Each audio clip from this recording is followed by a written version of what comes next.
I'll say it again. You've heard it before. It's good to be here with you to talk about what probably is a little bit of an enigmatic title. I mean, if we're quite honest, I do get comments from time to time about my titling of talks. Quite recently, I heard that, Tim, if it wasn't you, we would be asking to rewrite this title. Because the history of our future, I mean, come on. But we'll see if it makes any sense as we go along. One of the things that we are probably aware of about ourselves is that we are really, in many ways, future-oriented. It's just kind of a fact of our makeup. And you can look at it at a lot of different levels, but even if you just look at it, the biology of a human being, you speak in terms of the things that cause us to appear as we do, the sorts of capacities that we have, at least in physical terms, personality traits. A lot of it is dictated by our genetics. I mean, this is one of the things that is one of the hot topics these days about genetic engineering and the possibilities to influence, the expressions of our humanity through the genes that are turned on or turned off. But one of the facts of our makeup, of everybody's makeup, is that there are many, many genes that we have that are unexpressed. That for whatever the reasons are, those things that would make them active and make them express have not yet been activated. So at a genetic level, there's this whole range of possibilities that are as yet untapped and unrevealed. So something in the future, our genetic makeup speaks to that. For those of us who are involved in any sort of a spiritual path, and particularly something like the Theosophical Society, it has three objects, the Theosophical Society. The first and most important is this one about unity, or to form a nucleus of the universal brotherhood of humanity. And I always come back, not to apologize for the language, but in the 1870s, when we spoke about the human family, the language that was used would have been brotherhood, which obviously includes sisters as well, but it's what we're stuck with. So that's the first object. The second speaks about this study, comparative study of religion, science, philosophy, these three principal avenues that we have for trying to understand and to explore this very elusive thing that we call truth. So that's the second object. The third object talks about the investigation of the unexplained laws in nature, and this part is the one that relates to this future orientation, and the powers latent within each and every human being.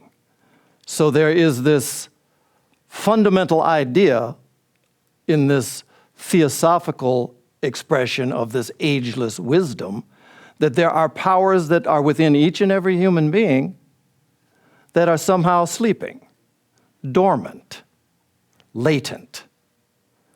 And so these latent powers are one of the things that we focus on in terms of what is it that they are, to begin with, and then how is it that we can awaken them.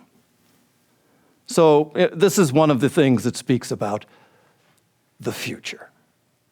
All of us are, in many ways, as much as we talk about be here now, live in the present moment, probably for most of us, the fact is that whatever is our spiritual practice is largely focused on the unfoldment of something which does not yet exist. In the Buddhist tradition, there is this idea, there are a few ideas, but one of them would be that basically one of the things everybody experiences, one thing that's common to all, is the experience of suffering on many levels. But that one of the things that happens from that experience is that ultimately we get tired of it. Nobody really likes to be uncomfortable, to suffer, to experience pain, loss, all of the things that are just a part of coming into this world. And so there's the idea that eventually we come to the point where we say enough is enough. And then is when you start to turn toward these things like Theosophy, meditation, Buddhism, Christianity, religion, something that seems to point to an avenue through which we can minimally find relief. But along some of these paths, there is in fact the promise that they lead to something beyond just relief. That there is in fact the possibility of a state that's described as enlightenment or Christ consciousness or some sort of a spiritual realization. So that too is something that, oddly described, all of the great teachers in these various traditions, they would say that it's something that is present in its fullness within each and every one of us right now. So, in Buddhism, the idea that enlightenment in this very body, in this very life, is the possibility. And yet, our experience somehow doesn't always bear that out. If these great teachers are telling the truth, then why is it that I'm having all this trouble, And it's a valid question. So, in some sense, it's fully present, but in terms of our experience of it, it lies somewhere ahead. So that's the kind of arc of our discussion this evening. My dad lived to an age of 92 years old. That's a good old age. He did a lot of things during his life. When he was 91, some of you who have been out gardening here recently will understand this. When he was 91 years old, he was planting fruit trees. Now, you get that, right? 91 years old, you're planting fruit trees. There is no possibility you're going to pick an apple or a pear for at least the next 3 years. But, when he died, one of the things, you have to clean out all of the things when people pass. There's all sorts of things that they left, what they were reading last, their clothes. My dad, there was this stack of gardening, those manuals that they send you, the catalogs they send you during the winter. He would sit there and go through it to pick out, this year it's a pear tree, a whole stack of those we had. So his view of the future was one that you could describe perhaps as optimism. And this is the same man who would tell you that he's buying trees that will yield fruit in 3 or 4 years from now, but he would tell you, when you go to the grocery store, don't buy any green bananas, because I can't wait. I don't have time. I might be gone before they ripen. So it's this kind of odd combination of the ways in which we can and do see what lies ahead. Probably for us, there are a couple of different ways of looking at the future that are prevalent in our world today. I think most people have the feeling that ahead of us there is something great that lies ahead. We don't know quite how to describe it, But for many people, particularly today, there is this sense that somehow or another we are on the cusp of something great. And then it gets down to, what is our view of what that is? And I do believe that for many of us, it's almost inescapable today. It's almost impossible to be out of touch with the cycle of the news. And so we are very media connected. And so for someone whose regular diet of thought is what we see and what is projected to us from normal sorts of media sources, it's easy to develop a picture and a sense of what is the aspect of this great future that is ahead of us. For many people, I'm afraid the sense is that there are great calamities that lie ahead, that there is great suffering, perhaps, dis-ease, all of the different things that we see painted in our nightly news, in our daily diet of the nightly news cycle. Wars, earthquakes, tsunamis, starvation, use of strange means to harm each other all over the world. I find myself quoting this figure very often because it's almost unbelievable, except that it's true. And it is so utterly needless and ridiculous, but it's what we're doing. The idea that there are at any given moment in the world today about somewhere in the neighborhood of 50, 60 wars going on, where communities of people are in an organized sort of battle with one another around the world. And, that's an awful lot of dissension. But we see that. We're exposed to that. And very often, try as we might, we can't look the other way. And so, looking to the future, looking to what it is that lies ahead, it is completely understandable that one might view this future with a sense of trepidation, fear, perhaps. And not just the fear of the unknown, but the fear of the sad facts that we do, in fact, know. So that's one view. There is another view which I think is perhaps a minority view, but it is one which is largely the function of this sort of embrace of the teachings of the Ageless Wisdom, Theosophy being one of those streams. And it's put very well in the terms of a little book. I think I've probably even mentioned this book before because it's basically a storybook written by a lady by the name of Mabel Collins back at the end of the 19th century. Lovely little story about, it really talks about the degrading times of the ancient religion in in Egypt. It's called The Idol of the White Lotus.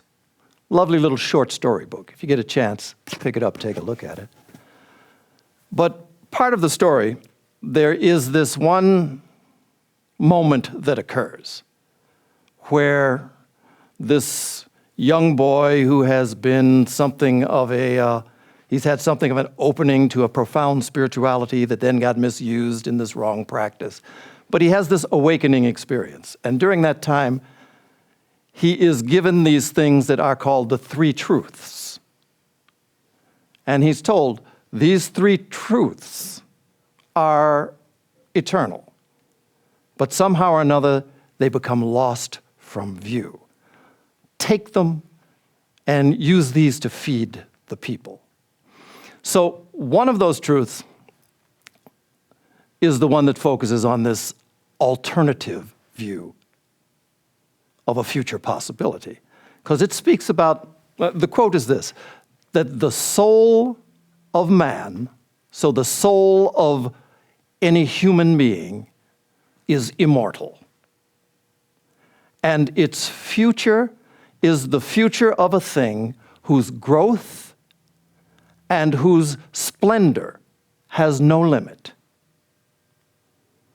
So the future of any breathing, living human being is without limit in terms of its growth, in terms of its splendor, regardless of the scene that seems to be painted in the outer world.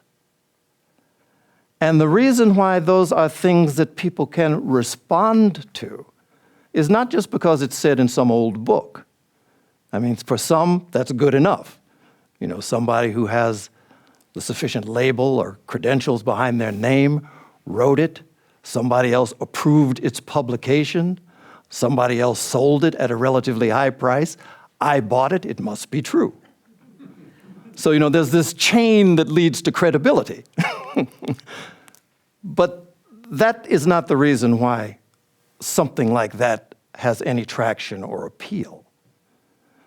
The fact of the matter is that as you hear that, and as you try and either think your way into it or experience the meaning of something like that, there's something within each and every one of us that responds to that.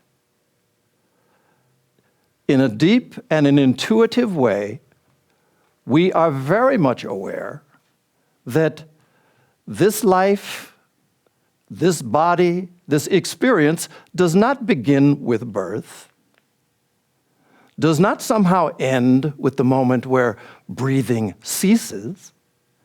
You know, very often if you were to ask someone, what is the opposite of death? Generally, the knee-jerk response would be life. Life and death, opposites. It's not, of course. The opposite of death is birth. Both of them are incidents in this ongoing cycle that we call life. And so we respond to that. We're aware of that. So Pythagoras, you know, probably he perplexed many of us in terms of geometry when we were in high school. But he wasn't just a mathematician, he was a wise man and quite a seer. Talking about consciousness. Because really, when we speak, and perhaps particularly even more so when I'm speaking this evening, want to focus on what it is that we're really talking about here. And I talked about biology and about genetics keying certain things, but really, we're talking about consciousness. And I come to recognize that, over the years that I have been speaking, you pick a title, you pick a time. It's about a bunch of things, it would seem, but really it's only about one thing, and that's consciousness. So when we talk about consciousness, Pythagoras' contribution, one of them was, about how this consciousness unfolds. And he spoke about consciousness sleeps in the mineral. Consciousness is everything. So whether it's mineral, whatever form it expresses through, he was describing the way in which it expresses. Consciousness sleeps in the mineral, dreams in the plant, awakens in the animal, becomes aware of itself in the human being. This is this progression of unfoldment. In his saying, he didn't take the next step, which would talk about that state of being which lies beyond mere humanity. That's the range that very often we find in the spiritual writings and scriptures and the lives of beings who have been regarded as somehow illumined. They speak about that next category. And in terms of religion that most people in the West are most familiar with, which would be Christianity, you have these very clear, pointed statements about what that next step might look like in the unfoldment of consciousness.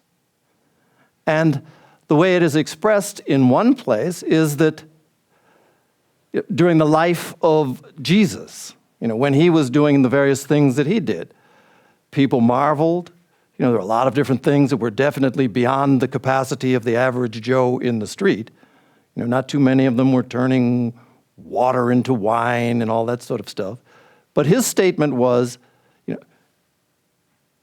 that the things that you see me doing, all of you will do greater things than this. It's just the nature of this process of unfoldment.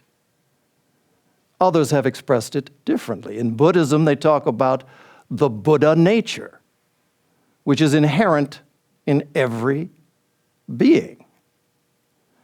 But as it unfolds, the Buddha nature becomes the Buddha, the awakened one. And of course, many, many sorts of miraculous sorts of things become evident in these different people. Many of them historic, many of them legendary, but all of them point to one thing, that consciousness is in essence not only who we are, but consciousness is the nature of the reality that we unfold into in our understanding. So, probably most of you, if you ever heard me get up here and talk before, you might be aware I have a fondness for stories. I like them. And I like them because in the spiritual traditions particularly, one of the primary ways, primary tools that is used in the attempt of people with great understanding to help to elevate us is the use of stories. You pick your storybook. And when I say storybook, you pick your religious scripture. They're all storybooks. And that's not demeaning in any sense. To my mind, it elevates it. Because stories necessarily are derived from experience. Facts, information, you can get that anywhere. Anybody can give you facts about a whole variety of things, including theosophy, including the spiritual life. And they are good things, they are necessary, but they are very, very small things. If you want to stick to the facts, you're not going too far. Again, it's necessary. We need some background, we need some exposure, but facts and information are the smallest things of all. And the fact about facts and information is information has no capacity for transformation. It doesn't work that way. We have the idea that if we learn a certain number of facts about any given thing, then at some point, if we have accumulated enough of these facts, then at some point we become wise. Why? Because we can quote, we can talk, we can express these facts. But somehow or another, they always fall short of experience. And the goal of the great teachers and the ones who are pointed to as great ones in humanity has always been not just to make you more factually rich, but to impart some sort of richness of experience. And so the experience of many is in the presence of someone who is, in fact, rooted in these deeper levels of being. It's a lot like placing a bar of iron. You have a cold bar of iron, you put it next to a fire. That iron heats up. It starts to take on some of the qualities of that flame next to which you have put it. And so we find that that's our experience.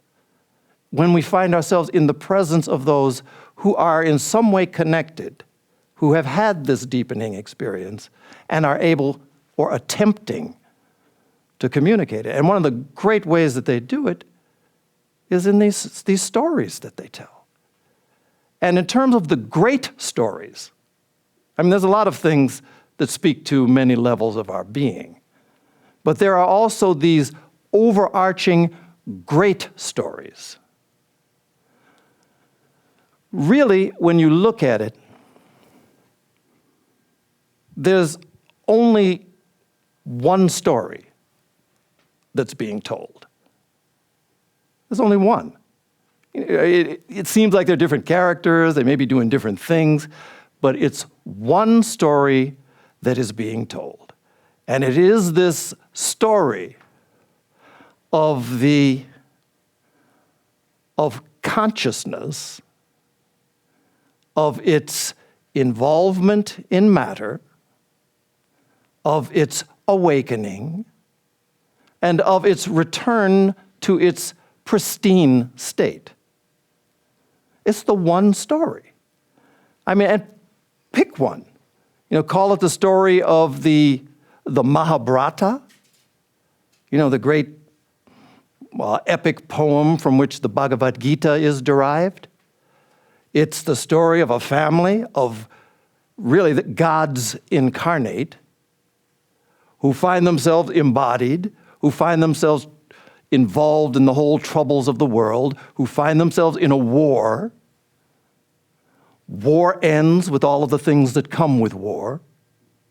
And then they find themselves in this arc that moves them heavenward. So it's the incarnation, all of the toils and troubles that come with this body and its repeated appearance, and then the unfoldment and the liberation. And that's the story of the Mahabharata, Ramayana, the Bible.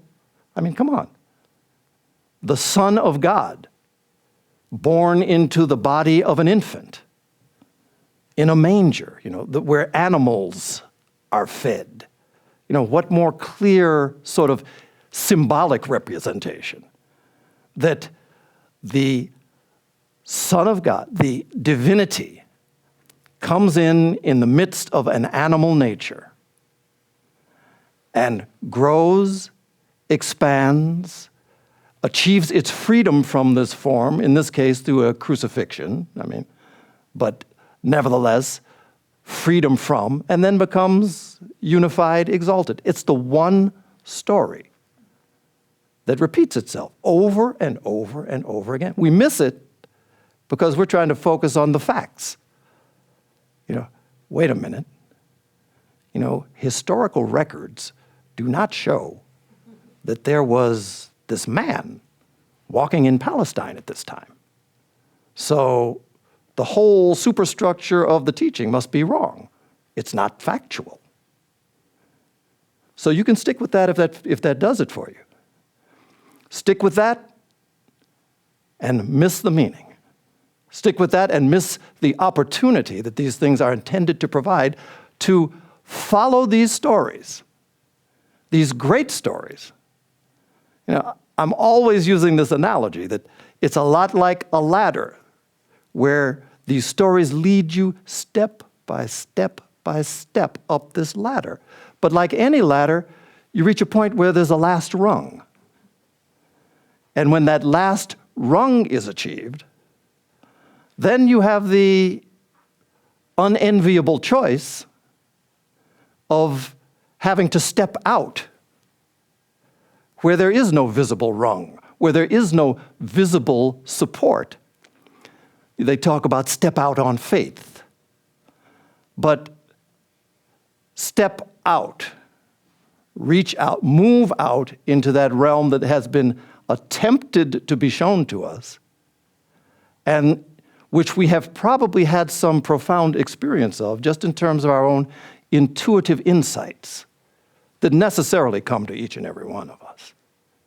So we step out, and in that moment, then it becomes more than somebody leading you. Then it becomes more than somebody else's words. Then it becomes the experience that roots itself within us in a very permanent fashion.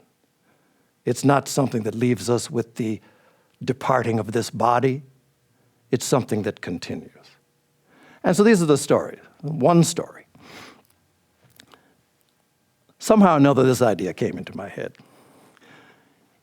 The story is something like this. We can imagine a drop of water somewhere in one of the oceans of the world.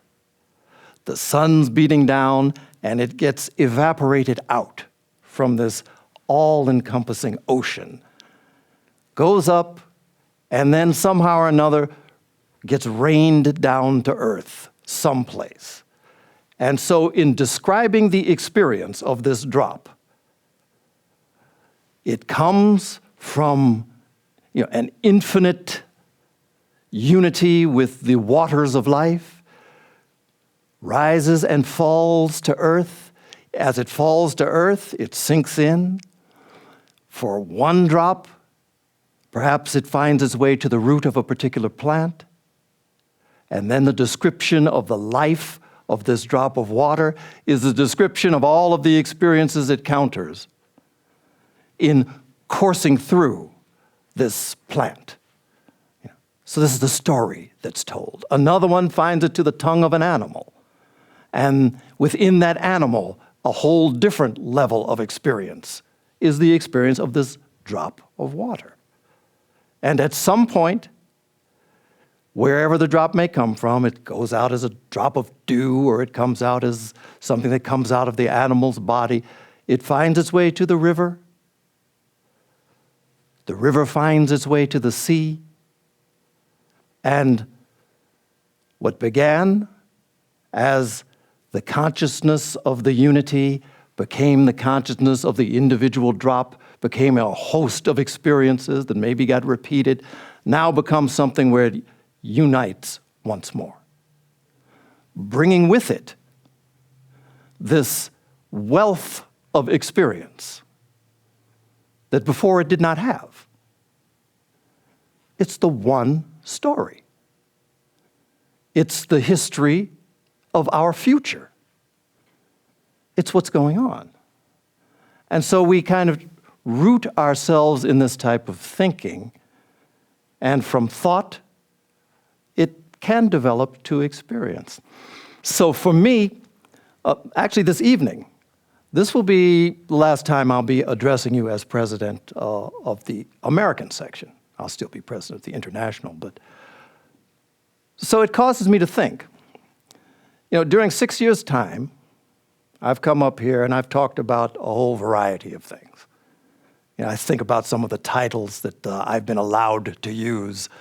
Such things as the habit of dying, the value of nothing. I was trying to express something about interdependence and emptiness as a concept. So the value of nothing, it sounded good to me, but who knows what that means? And of course, tonight, the history of our future. But again, when I look at it, and I can afford myself some nostalgic moments, having been involved now, and something about it. When you come to the close of a period of activity, it's an excellent time to look back, to remember. Whether it's the close of something like this, or whether it's the close of a life. This is what we do. And really, for me, when I look at it, pretty much I've been talking about just one thing too. it looks different, but probably I've been talking about one thing. And that one thing, if I could describe it most aptly, it would probably be that what I have been pointing toward is a certain possibility for each of us. And it's one that we do avail ourselves of, but it's one that needs to become something of a continual quality of our being. You know, if I had to describe it, it would be something like openness. To be the quality of being open. The quality of being free from the many barriers that we erect, that we accept, that close us in, that limit this potential which is right before us. But we don't get it, we don't see it, because we don't see past the wall. You know, the idea was expressed in Shakespeare in Hamlet, you know, where Hamlet had seen something that he couldn't understand. No, it was somebody had seen it before. And so what was said was that there are more things in heaven and earth than are dreamed of in your philosophy. We miss it. And we miss it because in many ways there are certain fixed ideas we have come to accept. Beyond even the fixed ideas, we have very fixed and hardened senses of who we are. Variety of identities that we inhabit. You know, we're sort of like serial inhabitants of these various identities. We come to work, we're one person. We go home, we're another. We go to church, we're another. And all of these different things can be more of a limitation than a liberation. So, you know, those are the things that we have to try and address. And it is addressed through a certain measure of informing ourselves, but more so it comes through a certain type of practice. I mean, obviously, we have taken a great deal of time, a great deal of effort, a great deal of practice in building up these very solid identities that we have built for ourselves as, you know, good Americans, good Theosophers, good husbands, good wives, doting children, you know, all of the things that we call ourselves, if you were asked. Taking a lot of work, taking a lot of practice, a lot of effort. So to think that these are things that because we become exposed to a different way of seeing, you know, we become exposed to the Theosophical society, the Ageless Wisdom, and the body of knowledge that involves, that just that exposure is going to change things in and of itself. It doesn't. It helps, certainly. Every little bit helps. But it's only when we recognize this strong tendency that we have cultivated that we can actually do something to counteract it, if we decide that that's what we want. I mean, for many people, it's like, well, yeah, I might like it, but that's an awful lot of effort. So, you know, my life's not too bad. I'll stick with this and just get a little bit. I'll read something now and then. And I'll sit down and I'll look at my breath when I think about it. And so, naturally, these are the results. But it's better that. A little is better than nothing at all. That's a pure fact. So there is this aspect of a certain requirement from us. Actually, one of those three truths that speaks to this, it's actually the third of the ones that are listed. Actually, the three truths of the first one that I told you about. Our soul is immortal, its future is the future of a thing whose growth and splendor has no limit. We talked about that.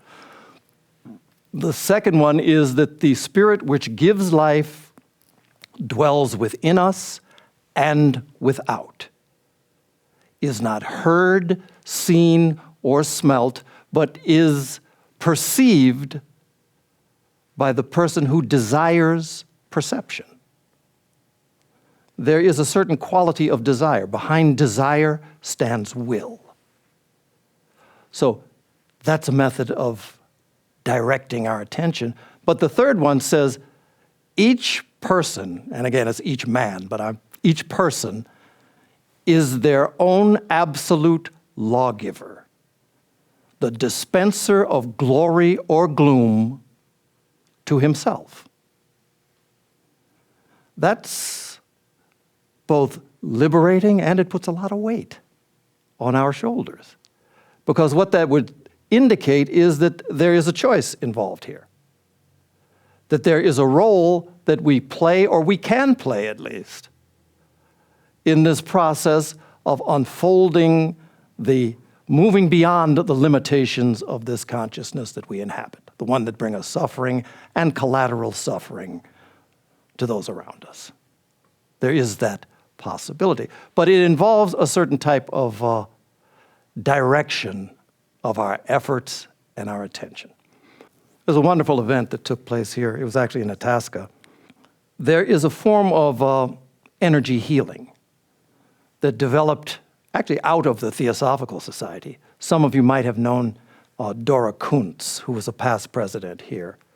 She's been gone now she's been gone from this earth for 17, 18 years, but a remarkable woman.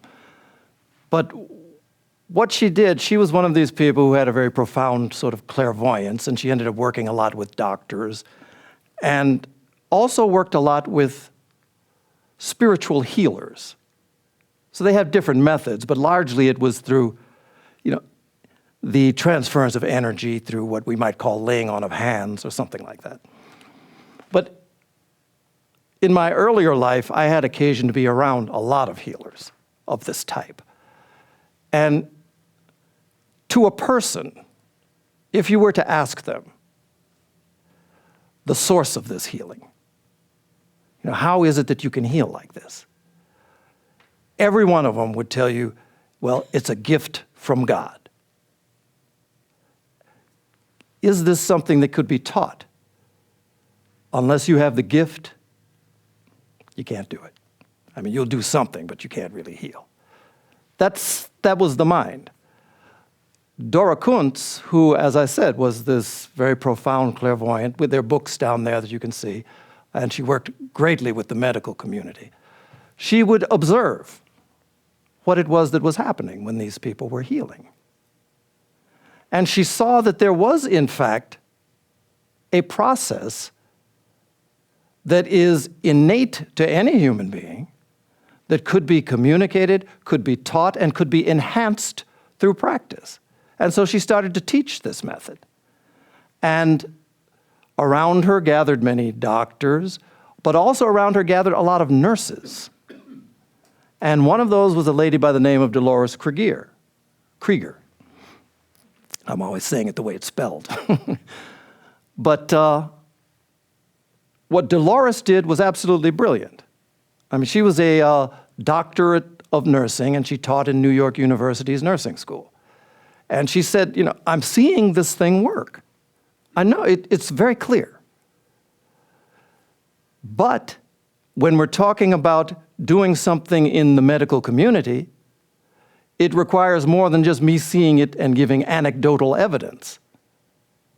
So what she did was she did blood testing, where, she took the blood of the people before and then after.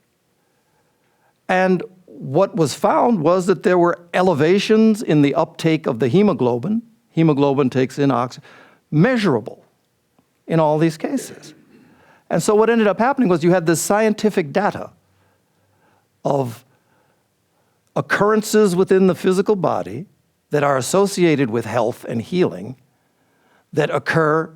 The only thing that was different from the time she took it the first time and the time she took it after was the interaction with this therapeutic touch. And it became a form of healing that was taught then in 80 countries of the world, nursing schools around the world. But the practice is this, and it's not one that is isolated to the therapeutic touch healing community. It's one that applies across the board. Because there are three main factors that are involved. The first of them is that in order for a healer to get in touch with the healing energies requires first that we become, the language they use is centered. So there is a process of centering. We might describe it as meditation. That's language that could not be used when talking within the medical communities. Centering.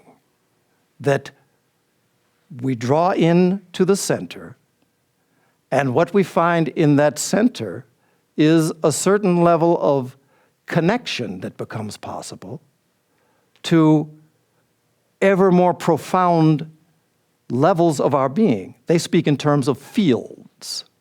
You know, the Theosophical view, they talk about the fields of consciousness. So you have the physical, the etheric, the mental, the intuitional, the will, or the Atma.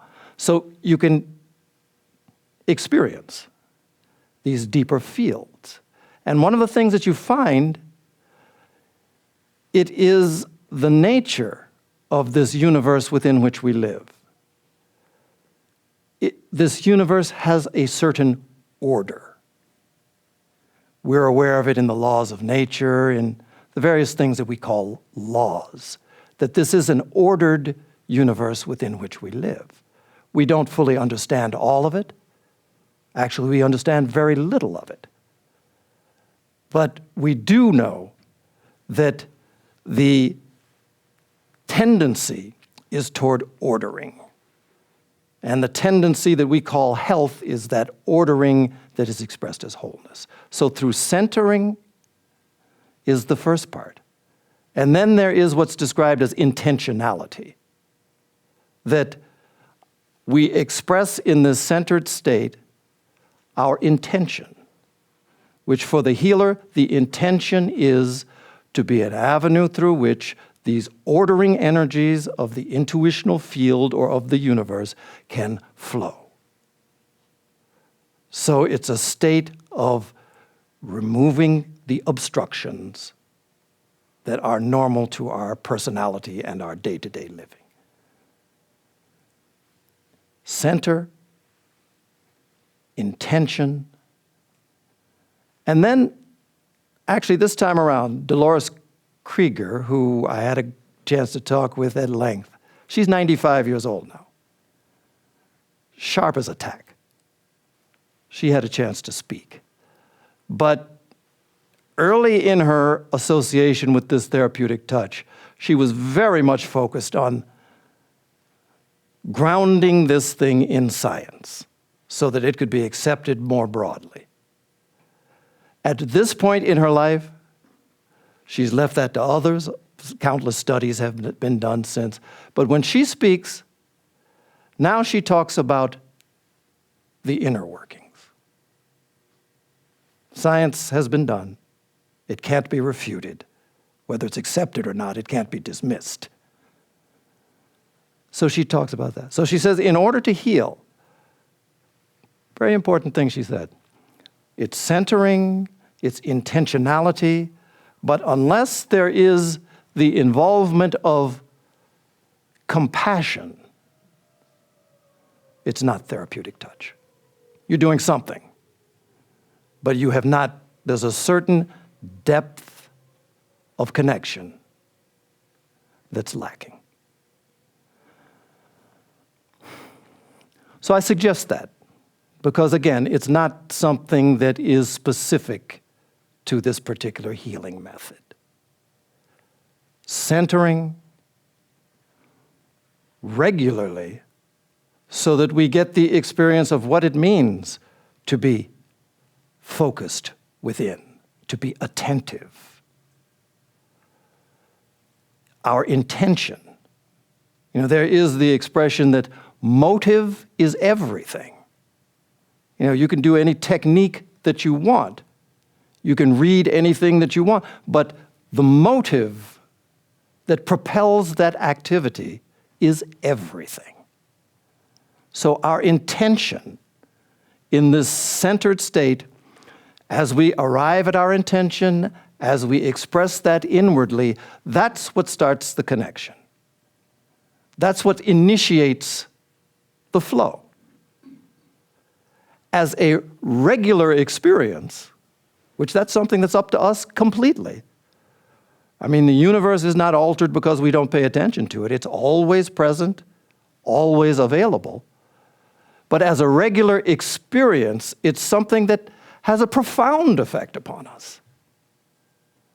You know, whether you describe it as a deepening, as a heightened sensitivity, as the approach of wisdom, whatever it is you call it, this profound level of connection that comes through our own choices and our own regularly expressed efforts is what's out there waiting for us.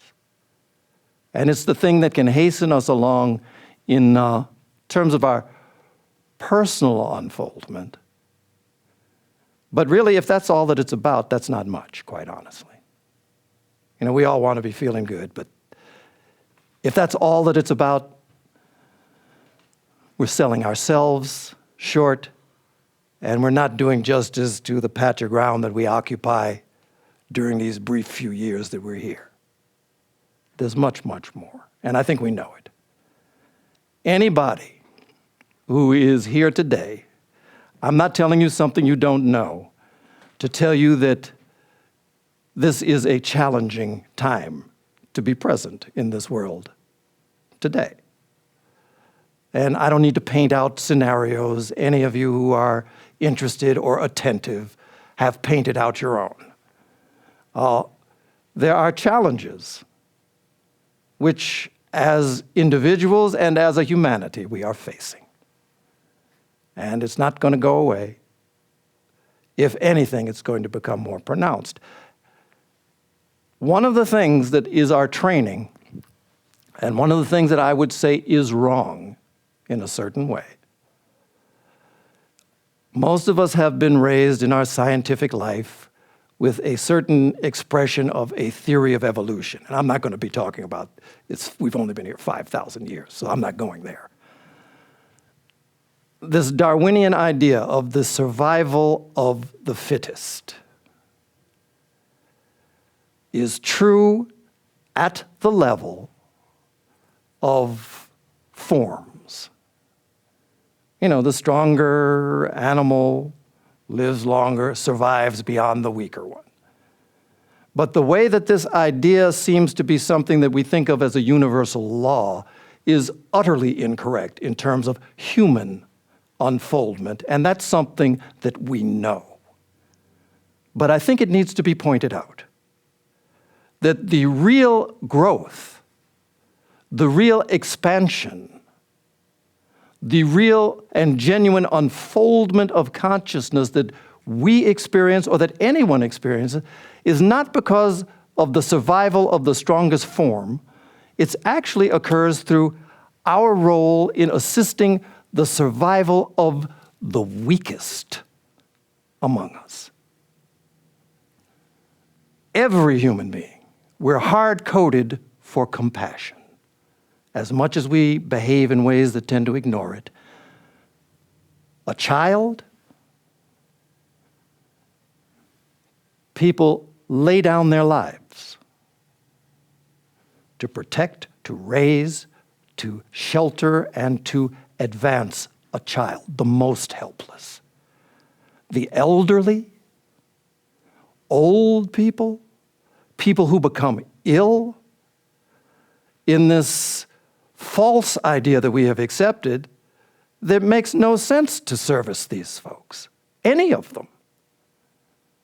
But because it is not, in fact, the nature of the way in which we truly grow, we behave in a different, very, very different manner.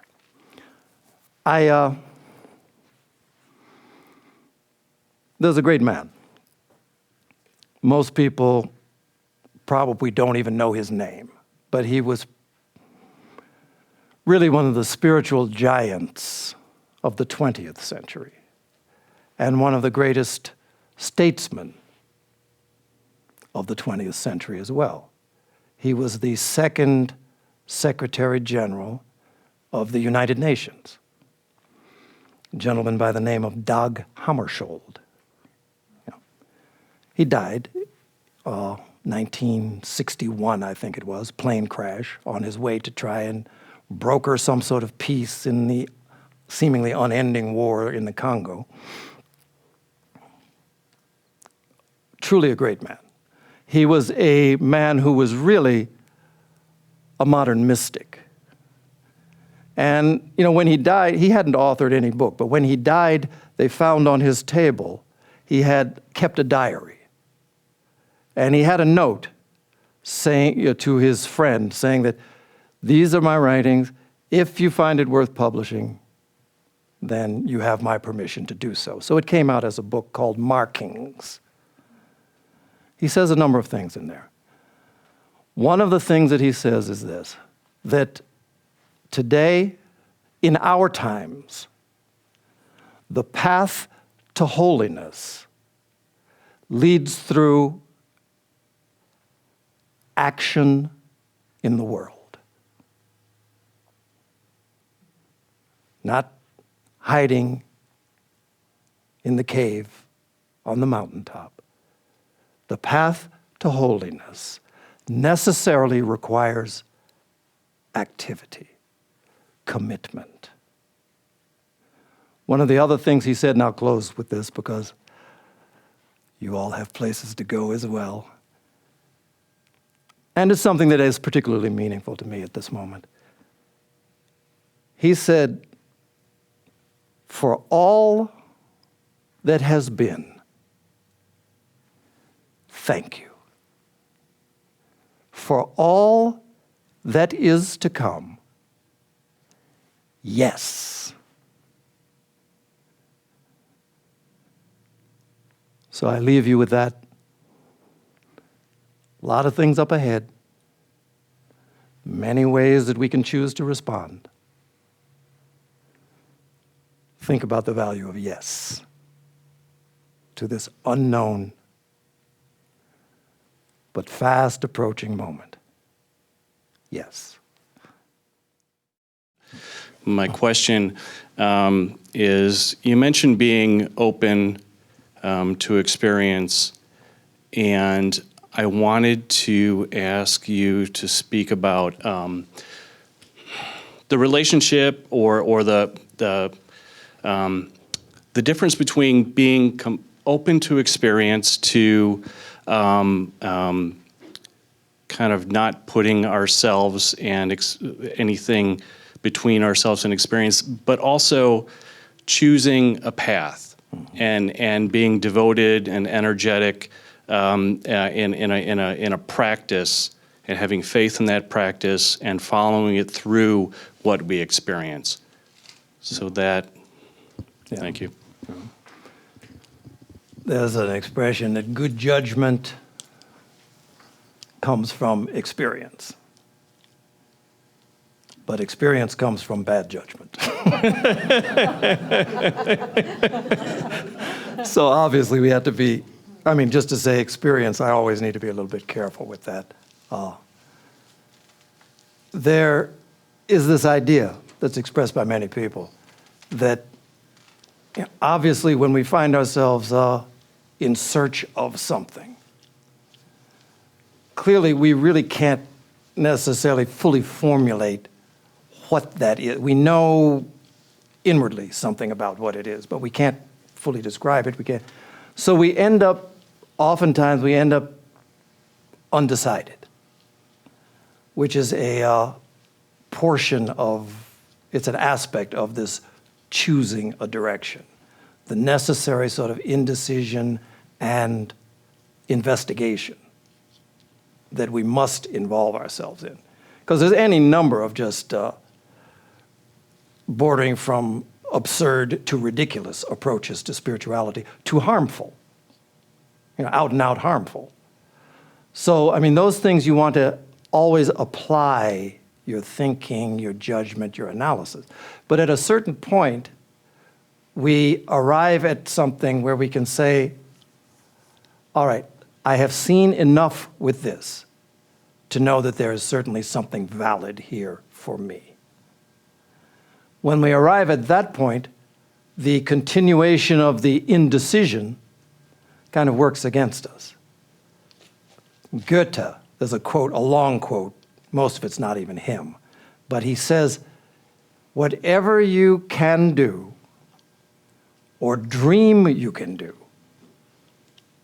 do it. He said, boldness has magic. He says boldness has magic and something else in it. Thoreau made a similar statement. The things that we point ourselves as these deeper goals, that as we find ourselves moving in that direction, aid of all different sorts finds its way to us. And so you can kind of observe that as you move along, things that you couldn't have anticipated, couldn't have expected, couldn't have called on because you didn't even know, has a way of finding its way to us and then enhancing this path that we've invested ourselves in. So this is something that, just in terms of signs along the way, oftentimes we do need encouragement. And so, these are just the sorts of things. And these are experiences as well.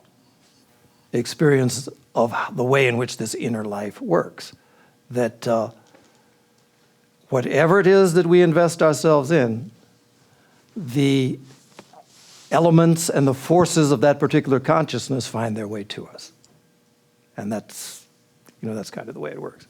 Deepening it all the while. I'm not sure if this is on topic or if you talked about this, but we were talking about something earlier. Right. And I was wondering if you had any advice how we can help and make things less divisive around here in the world. This relates to a conversation, water cooler type of conversation. And it was just something where I had this kind of sense, something I have just been observing.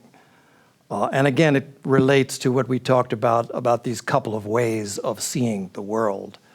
One is through a somewhat fearful lens, and one is somehow being able to maintain our focus, that there's something much, much deeper going on within us. But the idea was this, that most of the time when, most of the people that I tend to be hanging around with, just by virtue of my job and my position, are people who are involved in some aspect of the spiritual endeavor, search, path, whatever.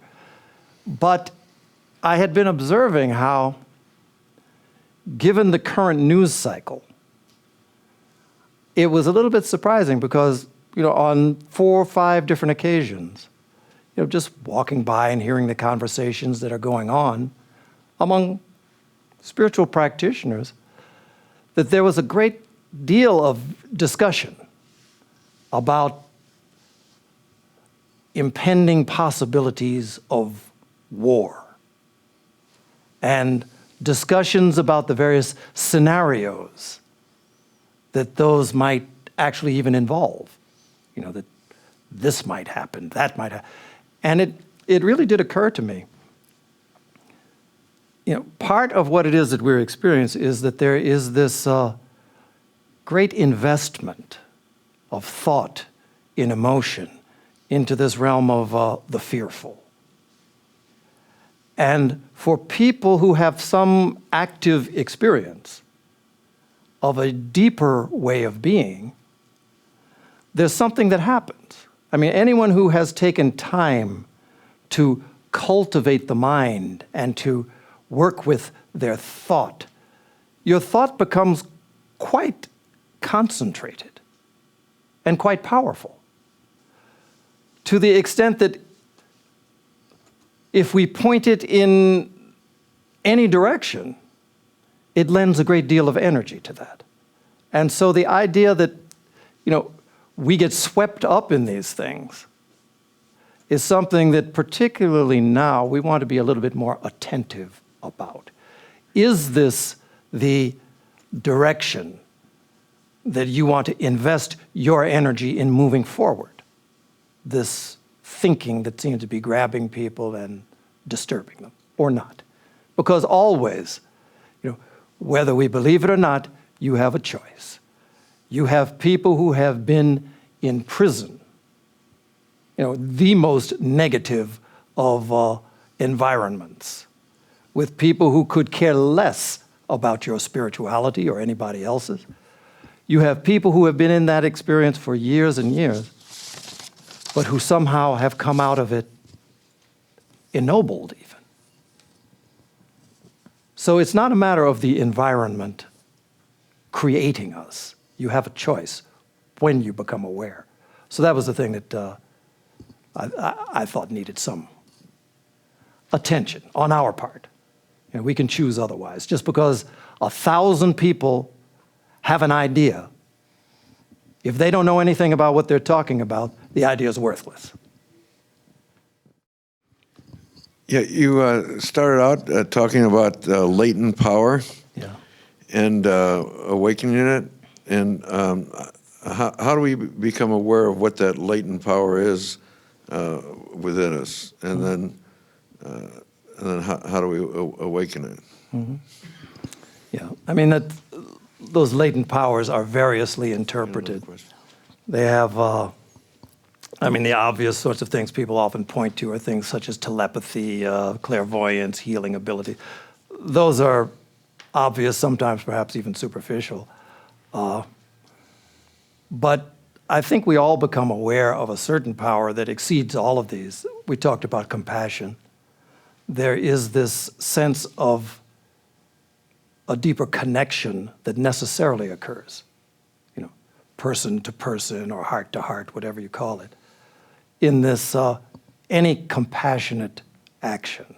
And so you sense that there's power there.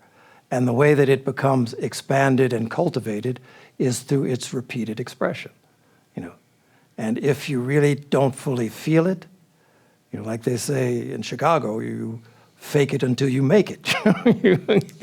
Sometimes you act as if you are, and it starts to take root. Sometimes acts of kindness, even if you're not feeling particularly kind, the feedback from the one to whom it is exhibited calls something out of you. And so there's this natural sort of loop that occurs because, again, consciousness is omnipresent. And where it finds itself awakening, it necessarily affects everything around it. So going back to the answer to the last question at the end, considering the way that we're thinking about what ifs and what might happen, I'm curious about the converse of that. If you were to imagine a hopeful future and concentrate on that, I just want to know, what do you think will happen then? Is there a power in that? Well, I think certainly there is. One of the things that we can be sure of is that just like us, anyone who is involved in these warlike expressions or the various other things going on, that just like us, you are dealing with people who are necessarily undeveloped. As lofty as we may sometimes feel we are, all of us are not fully developed in terms of our capacity to be kind to one another, capacity to really see and experience what is real around us. There are limits on the ability to love and to express love, and many of these people express it in terms of violence because for whatever reason these other avenues are closed within them. So, the ancient advice that it's very, very easy for us to pray for our family, our friends, and the good people of the world. much more difficult for us to send that same sort of thought or energy to the bad ones, the ones that we put into that category. During my life, I've had exposure to a wide variety of people. Some of them would have been people that you might have described as worrisome at best, in terms of their expression of morality or whatever. Some of them, people who had criminal background and hadn't wandered far from it, but have had the experience of becoming quite aware that there is a much more profound possibility that many of them are capable of expressing, but somehow or another don't find themselves able to, but they are capable of it. Like with anything, when conditions are proper.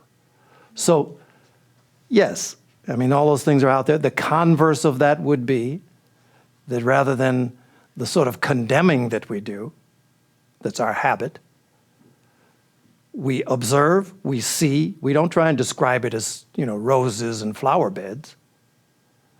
But at the same time, the energy that we invest is toward the healing, that there is a higher reality that's not seen at this surface, that if we try to see, it enhances our ability to see. And particularly, it enhances it when we're able to see it in those who reflect it least. That's a lot of work, though. It's very demanding. But there are times when you get, there's a payback. And you're not wrong. I'm just going to refer to the Mahatma letters because maybe not everybody knows what they are, but the Theosophists here, many who might have heard of them. The masters say in the Mahatma letters that we don't, and this was from, I don't know which one, I believe it was Master Moya said this. He said that we don't whine about the circumstances, we do our best to fix the mess. And that's what I think you're trying to get at. In a much less elegant way than the Mahatmas. Well, I was kind of paraphrasing it, but I thought that was so good that I wrote it in my journal. Oh, wonderful. So, Do you see a role for the collective unconscious, firstly, on a personal basis, to provide that direction towards wisdom? And then, if it is indeed a collective unconscious that we're all in the stream of, is there an opportunity to leverage that by awakening people more in talks like this, but in a more active sense? Yeah, obviously the something of the point for these sorts of talks is the hope that something will happen with someone who is sitting and listening. Talks can be a little bit passive, obviously. But, to a certain extent, I've been at talks where something has happened. Where you have been sitting, and it's not the words. I've had that happen on a number of occasions in the presence of the Dalai Lama, for instance. His English is not the greatest. You will hear him say compassion, compassion, compassion a bunch of times. By the time you walk away, if you were to read the script of that talk, any 8th grader with a normal vocabulary would be able to say that. But funny things happen to people when they're in the presence. I have known of people who have been in his presence and have had remarkable healings of physical conditions without anything visible even happening. So talks have their value. Even if it's just about additional information, it has its value. Ideally, what we try to draw on is, together. It happens from time to time when we're talking, that for whatever reason, however many of us there are here, there do come moments from time to time where we're very much in harmony. the words or the way that the words have been, whatever it is, these moments occur where there's a certain sort of harmony. We know when it happens. Always the telltale sign is there's some sort of sense of expansion. But when those moments do occur, these are these sorts of, these things that verge upon this deepening type of experience and connection with, you can call it the collective unconsciousness, if that one works. Some people would call it, the presence of some enlightened being, if that one works. But we know it's something. And it's something that alters us inwardly, even if just a little bit. But those sorts of things, those connections become a touchstone for us. You can always reach back, at least in memory, and know what real feels like. And so that's the thing that's happening right now. And it's happening around the world. In spite, honestly, the news that we see paints a picture, and it's disturbing in its nature. My experience, I travel around the world. And whenever I go someplace, basically I'm going to meet with or to talk to groups of people like this. People who find value and have some degree of experience in this deeper level of connection, and who are out here doing things in the world. And it used to be where these groups of people would always be out doing their thing, feeling quite isolated and alone in their work. That, of course, is changing.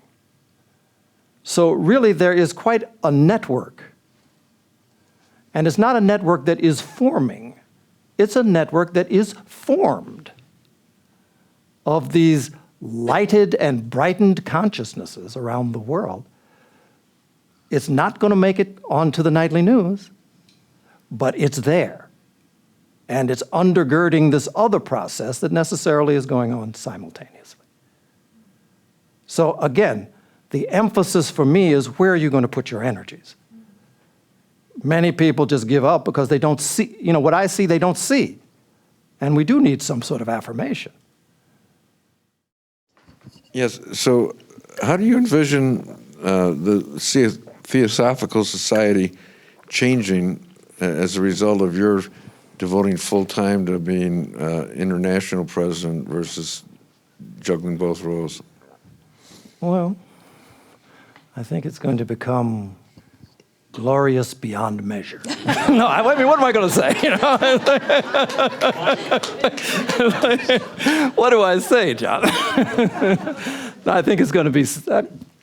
What I think, in all honesty, is that it's something that going to try. Going to do the very best way we know how. And again, it goes back to this whole thing of openness, that it's not, we are not in the day of the lone great head that guides all things through this one person. It doesn't work that way. I mean, basically, the whole tendency of our time is toward this networking and this cooperative endeavor that magnifies the efforts of everybody involved. So the question is, how do we accomplish that? And again, that's something that you could do it from some sort of blueprint. Maybe something like that exists, but probably it's something that occurs, my experience of it, I should say, is that it's something that occurs when we allow for it. There is a higher use of will than simply projecting and creating and manifesting. That's one level of the use of the will.